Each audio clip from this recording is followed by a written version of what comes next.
kontainer terpadu. Iya, kontainer terpadu. Itu ada di semua kelurahan sekota Makassar. Iya, kalau kita lihat ada 11 yang tidak punya konter, tapi tetap dimaksimalkan layanannya di kantor kelurahan. Nah, untuk yang lainnya itu, layanan itu ada di kontainer terpadu. Betul.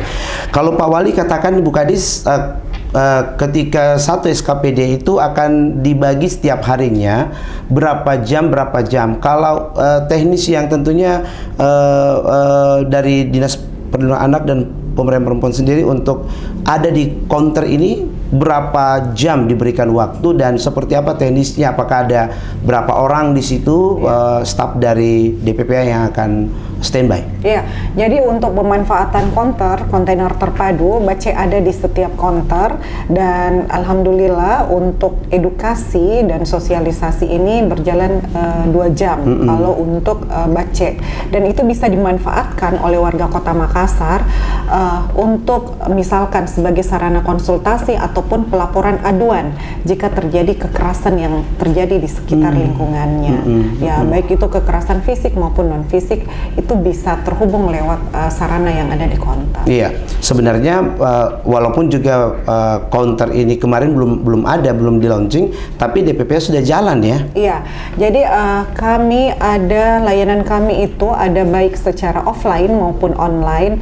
Kalau lewat Instagram, media sosial itu juga sudah ada linknya. Cukup buka UPPD PPA, ada link di sana, tinggal klik masuk layanan apa yang dibutuhkan. Isi form juga di situ. Isi form, ataupun lewat barcode saja. Cukup di scan barcode-nya sudah muncul layanan yang dibutuhkan.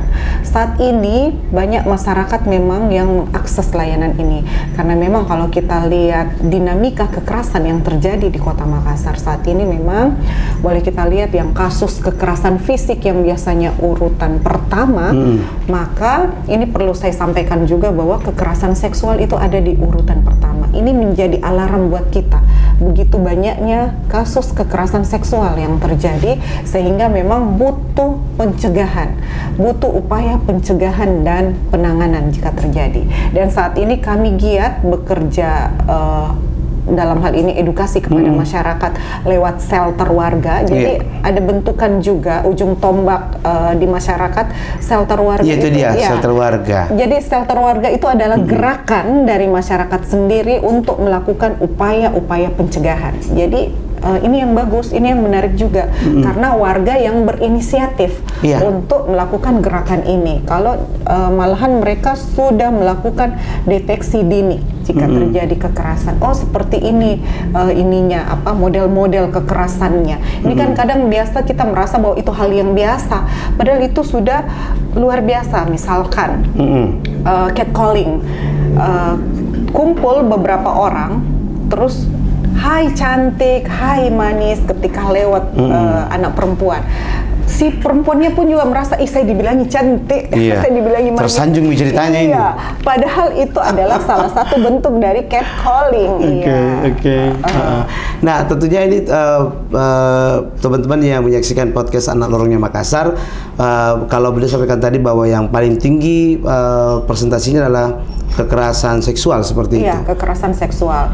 Termasuk di dalamnya adalah pergaulan beresiko yang dilakukan anak sehingga menyebabkan hamil di luar pernikahan. Ini juga yang perlu diedukasi kepada masyarakat.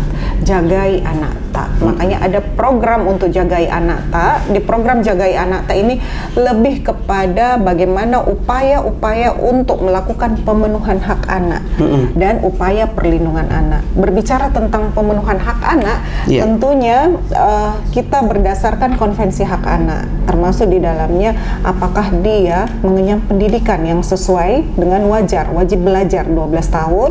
Terus kalau kita lihat dari hak kesehatannya, termasuk pemenuhan gizi, pencegahan stuntingnya, serta upaya-upaya yang lainnya untuk memenuhi hak-hak kesehatan anak.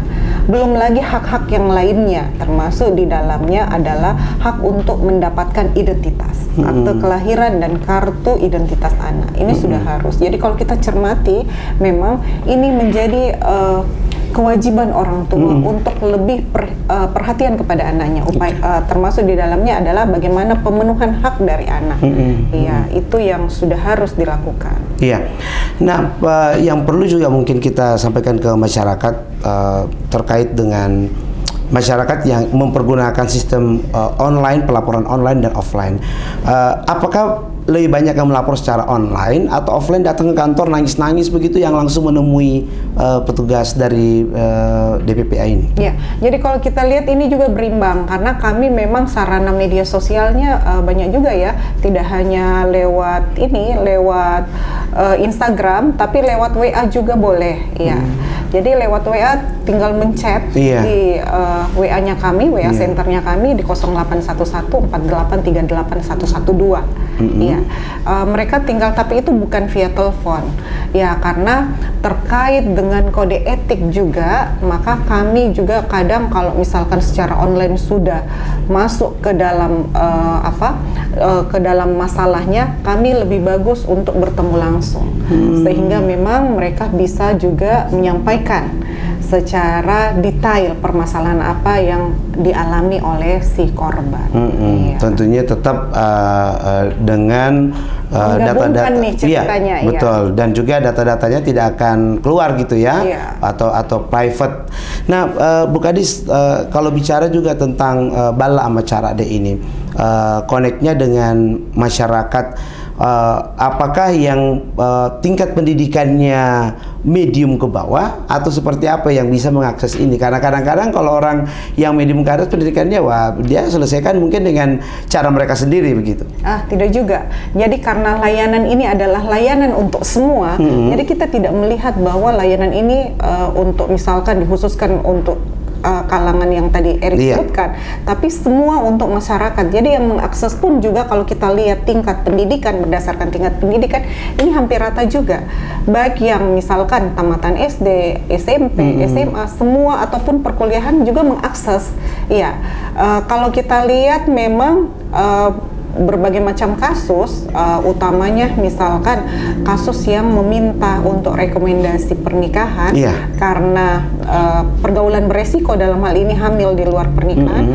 Ini juga kita lihat strata pendidikannya ini kan rata-rata tamat SMP, iya, terus menuju ke jenjang ke SMA, iya, ini juga yang memang membutuhkan layanan-layanan yang harus dilakukan karena mempersiapkan anak sebelum lahir ini yang harus mereka pahami dulu. Jangan sampai setelah menikah lagi, ya, dia tidak berpikir bahwa ada dampak sosial, dampak pendidikan, dampak kesehatan yang berpengaruh, sedangkan umur mereka ini masih kategori anak. Ini juga yang kami lakukan edukasi keluarga, baik kepada calon pengantin, laki-laki maupun perempuan, termasuk di dalamnya adalah edukasi kepada orang tuanya. Ya, ini sudah harus kami lakukan. Jadi kalau untuk pencegahan pernikahan anak, kami tidak bekerja sendiri karena memang isu terkait dengan pemberdayaan perempuan atau isu tentang perempuan dan anak ini adalah isu multisektor, ya, sehingga memang butuh penanganan yang kami harus berjejaring dengan beberapa dinas. Misalkan kasus penanganan untuk rekomendasi nikah ini memang harus berjejaring dengan dinas kesehatan, dinas catatan sipil, dinas sosial. Belum lagi kasus misalkan masalah yang terkait dengan anak, apakah itu anak yang berhadapan dengan hukum, maka ini kami harus berjejaring dengan dinas-dinas lainnya, karena masalah anak itu complicated memang permasalahannya. Ketika mereka bermasalah, tidak hanya fisiknya yang diobatin, tapi non psikisnya pun juga itu secara keseluruhan ini sudah harus tertangani. Iya. Yang menarik, anak berhadapan dengan hukum. Ini sejauh ini penyelesaian yang dilakukan oleh dinas yang Ibu pimpin ini seperti apa sih untuk anak-anak yang berhadapan dengan hukum? Apakah memang banyak jalan keluar yang didapatkan? Karena kan juga ada restoratif justice. Apakah masuk juga dalam kategori anak berhadapan dengan hukum ini? Betul, Erik. Iya. Saat ini kami memang berjejaring untuk restoratif justice. Karena itu lagi kembali lagi kepada hak-hak anak untuk mendapatkan perlindungan hukum.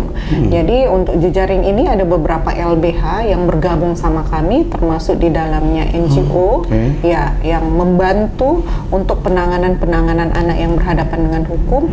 Karena jejaring kami juga termasuk di dalamnya adalah tidak hanya NGO maupun LBH, jejaring dari SKPD terkait maupun instansi lainnya di luar dari pemerintah kota, misalkan Bapas, Lapas, itu juga turut membantu untuk penanganan anak yang berhadapan dengan hukum. Oke, sangat membantu gitu ya. Nah, tentunya menarik sekali kalau kita juga mengungkap terkait dengan masalah-masalah kasus kekerasan seksual dan juga anak yang berhadapan dengan hukum. Kembali ke kasus kekerasan seksual ini yang paling banyak terjadi di Kota Makassar. Ada Kota Layak Anak itu masuk juga.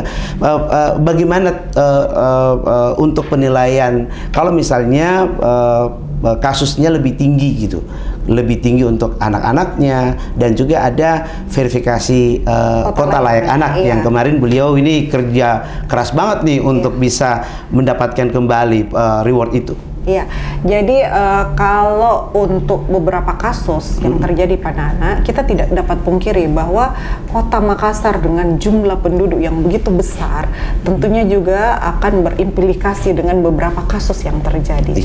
Tapi sejauh kasus ini bisa tertangani dengan baik, dalam hal ini ada manajemen kasus yang dilakukan, itu sebenarnya termasuk salah satu solusi yang diberikan. Termasuk di dalamnya adalah upaya-upaya penanganan yang dilakukan oleh UPTD PPA maupun layanan-layanan Puspaga. Sehingga walaupun banyak kasus, tapi ini tertangani oleh bantuan jejaring yang ada di UPTD PPA, sehingga ini kasus ini tidak berhenti sampai di situ, tapi berlanjut, termasuk di dalamnya adalah reintegrasi sosial nantinya. Jadi misalkan anak yang berhadapan dengan hukum, terus dia masuk di dalam sel, setelah keluar itu juga masih intervensi baik oleh dinas sosial maupun dari kami. Jadi berupaya untuk mengembalikan hak-haknya anak.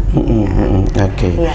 Kalau berbicara tentang Kota Layak Anak, ini selalu dikaitkan, kok Makassar bisa dapat Kota Layak Anak, padahal jumlah kasus yang terjadi pada anak begitu besar. Ini kita mesti lihat lagi. Jadi di dalam Kota Layak Anak itu ada beberapa klaster. Ada 5 klaster yang terkait dengan Kota Layak Anak. Tapi dalam hal ini pemerintah Kota Makassar berupaya untuk memenuhi klaster-klaster tersebut. Misalkan klaster untuk kesehatan. Itu kita bisa lihat mulai penanganan dari anak yang berada dalam kandungan sampai dia lahir, terus 1000 hari pertama kelahiran si anak masih diintervensi, penanganan dan pemenuhan gizinya juga tetap dipantau, terus upaya pencegahan stuntingnya juga dilihat, belum anak-anak juga yang ada di dalam lembaga PAUD holistik integratif ini juga telah diberikan oleh pemerintah kota. Jadi berbagai macam inovasi untuk klaster kesehatan. Kalau kita lihat lagi klaster pendidikan, ada inovasi yang sangat bagus yang dilakukan oleh Kota Makassar, dalam ini adalah 18 revolusi pendidikan. Kita masih akan lanjut untuk itu bersama Kepala Dinas Pemberdayaan Perempuan dan Perlindungan Anak Kota Makassar, Ibu Aji Sulaiman, SSTP MSI.